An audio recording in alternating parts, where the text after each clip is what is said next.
Now we'd really like to share some of the evidence of impact and key learning points from our independent evaluation into relationship-based policy and practice.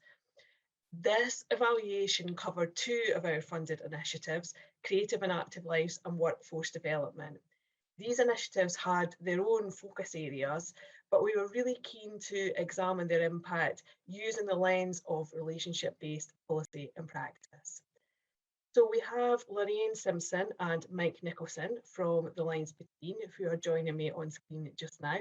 And I'm going to hand over to the two of you just to take us through those key findings. Thank you. Whew, thanks, Carol. That's a hard act to follow. So this morning we're going to introduce you to the learning about relationship-based practice that emerged through some recent evaluation work we carried out for the Life Changes Trust. And echoing the building blocks of relationships, we're going to do this presentation through a conversation format. But I'd also urge you to read our report. The Life Changes Trust is going to publish it in a few weeks' time. And we've had some brilliant early feedback about the learning captured in the report. It's a whopping 80 pages long, but the sections are clearly signposted so that readers can go to the elements that they're most interested in and jump straight into those sections. This conversation is only really a chance to give you a flavour of what we learned. I'm Lorraine Simpson, I'm Managing Director of The Lines Between, and this is my colleague, Mike Nicholson. He's one of our senior researchers, and Mike's going to tell you a little bit more about our work. The Lines Between is a social research company formed by Lorraine in 2012. We've got 6 staff who work on a range of social research projects. At the moment, our work is as diverse as ever. We're evaluating suicide support, obesity prevention, and film education work, amongst many other interesting projects.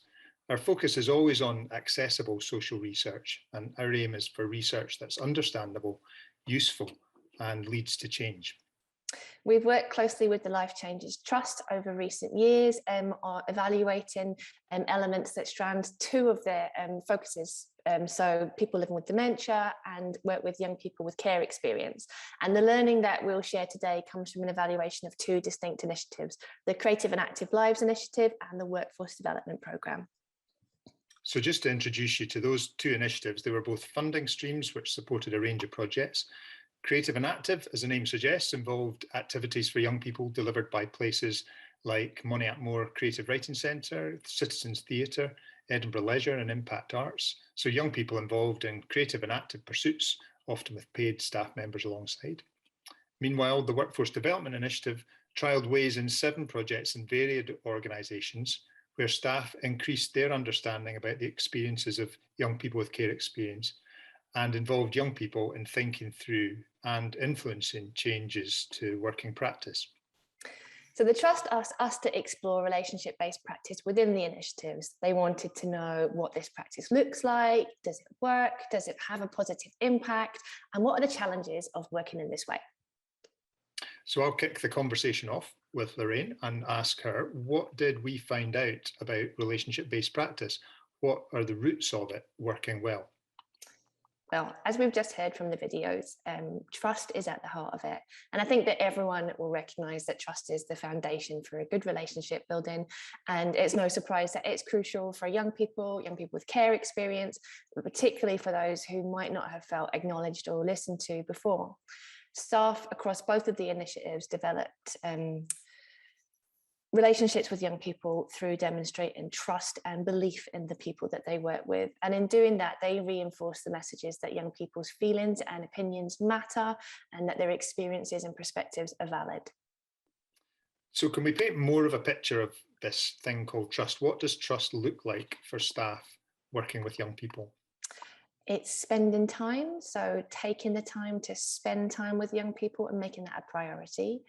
It's sincerely listening to them, and it's building an understanding of a young person's experience and how that might influence the way that they engage with others, or how much they might trust or buy into a service that, saying that staff or an organisation will do what it says it will. And were projects doing this anyway, or did their practice begin to look different through the work of these initiatives? It varied depending on the project. So the Creative and Active Lives projects were funded to provide creative and active activities for young people with care experience. And for some of those staff and organisations, this was the first time that they'd really ventured into that kind of detailed, close work with young people, specifically with care experience. And so for those, there were some real radical changes in understanding and practice that emerged, because it was the first time that they'd considered these issues and how their practice and might have to change. So the adaptation took place across the life of all the projects, partly because of the learning that emerged, and then also partly because it was forced by the context of COVID. So staff were consciously working differently, and during our evaluation, which spanned the 2 years, they reflected on the changes that they were making as it happened. And much of it kind of boiled down to making the time to speak to young people in different ways. And that was slowing down, essentially, allowing agenda-free conversations to happen, or creating environments or kind of social situations where agenda-free conversations would specifically happen. And so if working in that way is a bit different, that's slowing down and freeing up the agenda, what was the result of that? What did we find was the result? So the conversations brought a new understanding between staff and young people. It let them know who they were, what was important to them, what they valued, and it shifted the power dynamics in those relationships to a sense of more equality and understanding. And that gave an opportunity for stronger and more open relationships to form. So what does that actually mean then for the young people involved? If someone is prioritising them and getting to know them better because they're slowing down the conversation, taking more time, what is the effect of that? So there were lots of different impacts from this specific kind of work that the projects were doing in terms of, engagement with creativity and exploring new passions and developing new skills and confidence and self-belief.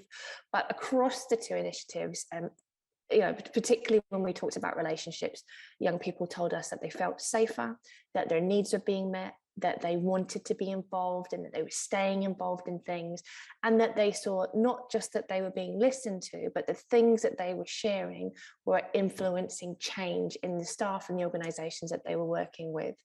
And collectively, these things fed young people's confidence and belief that they could be open and honest about their experiences, their circumstances, and any challenges that they are facing. And one area of interest for us was to look at how different was this approach from previous practice. How big a shift was it for projects to take time and develop deeper relationships with young people? And this took us into discussion around organisational culture, how relationships with young people had been perceived and managed before, and also what were the limits of boundaries in these maybe adjusted staff young people relationships. So what were the big shifts, and how did the projects make the shifts? Well, some projects consciously set out to shift power dynamics and ensure that boundaries were different from those that they might have traditionally had between young people and staff before. So they might have set very different ground rules for a group, or they may have stepped out of role and provided practical support for an individual beyond what might previously have been done. That particularly happened during COVID times.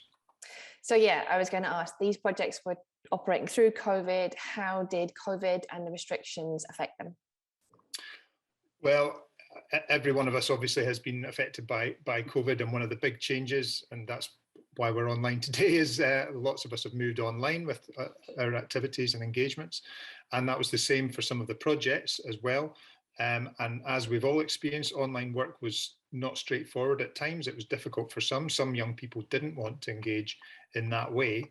But also, as again, many of us might have experienced, sometimes online connections actually lead to some greater informality. So people's homes and lives became more visible to each other.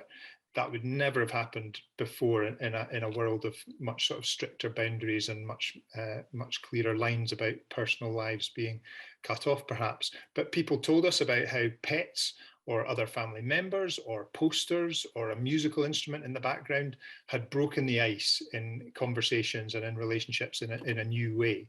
So adapting delivery during the pandemic and offering support to young people in these very peculiar circumstances actually led to flexibility in how and when projects worked with young people. Staff were using new and different digital channels, navigating the challenges around safeguarding that came with that.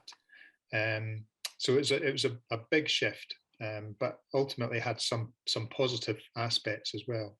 And then one of the other things that happened in these projects, sometimes with a specific aim, was that care experience began to be looked at differently.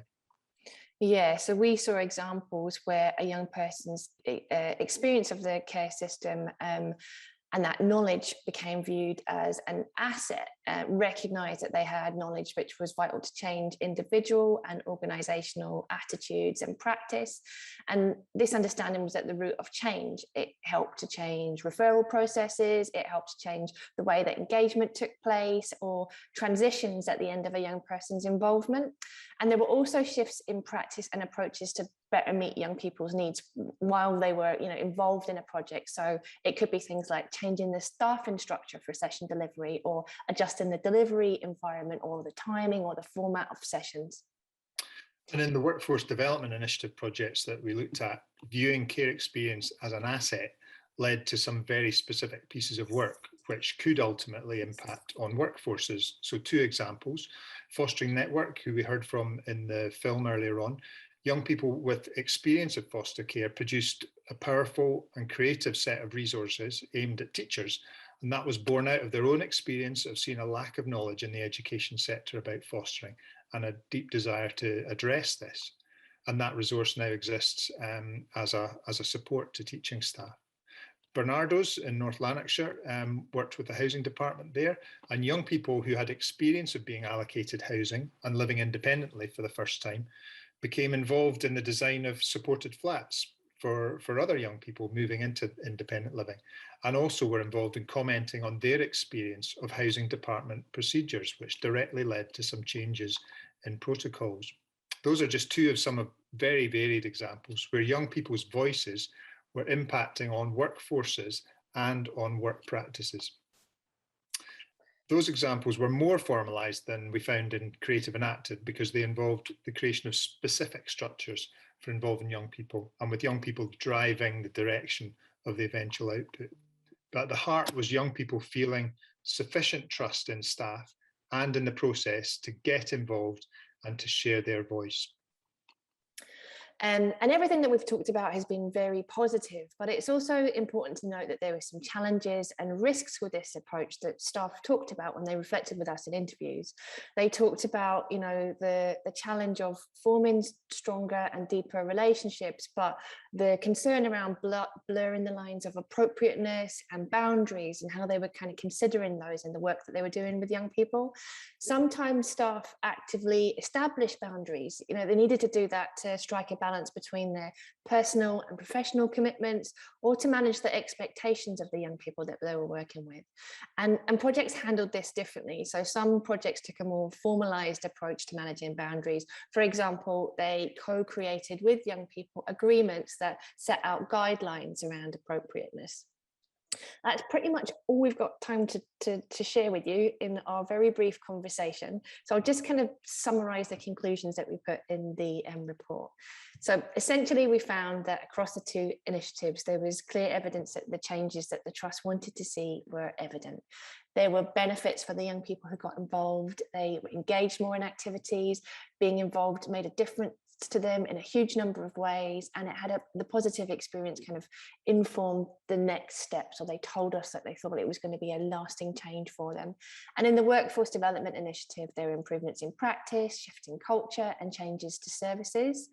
Collectively, the projects were demonstrating the importance of involving young people and understanding young people's perspectives and experiences, of reconsidering why and how staff or organisations approach delivery in certain ways, of working collaboratively to achieve change, and having the flexibility, crucially, to implement new approaches. There were challenges and complexities, clearly. You needed time to establish and embed approaches, and staff and young people needed support sometimes to work collaboratively, and organisations needed to commit to this with buy-in at a senior level to show that this was a priority, and that the time and the resource will be given to working in this way. But in addition to achieving change, and I think as the video showed, this work had a personal impact for and was meaningful for the staff who were involved, as well as the young people. Everybody talked about it as a thing that had caused them to really reflect on what they were doing and why. So unfortunately, that's all we have time for in our conversation, but I'll look forward to answering any questions in the panel session. Thanks to Mike too, and now I'll hand you back over to Carol. Big thanks to Mike and Lorraine for that input there, and a lot of really strong findings, I'm sure you'll agree. The report's actually available on the Trust website at the moment, and we'll send you all a link to that after the event. Please do take a look. It's a really fascinating read. We're so pleased with the findings in that report.